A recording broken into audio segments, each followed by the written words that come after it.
রাত অটো চালিয়ে এত কষ্ট করে তোমরা আমাকে পড়ালেখা করালে, এখন যদি আমাকে ঘুষ দিয়েই চাকরি নিতে হয় তাহলে কেন পড়ালেখা শেখালে?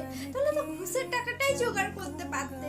আমি ভেবেছিলাম আমি একজন টিচার হয়ে মানুষকে শিক্ষা দেব, সঠিক পথে তাদের চলতে শেখাবো, কিন্তু সে সুযোগ তো হলো না মা আমার।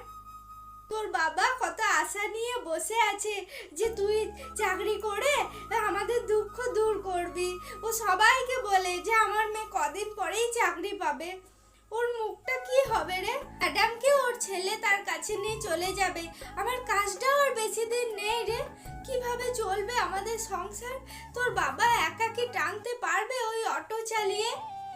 আমাদের মতো গরিব মানুষদের কেউ বোঝে না মা। এখন সব হচ্ছে টাকা, যে টাকা দিতে পারবে তার চাকরি আছে, যারা টাকা দিতে পারবে না তার কোনো চাকরি নেই মা।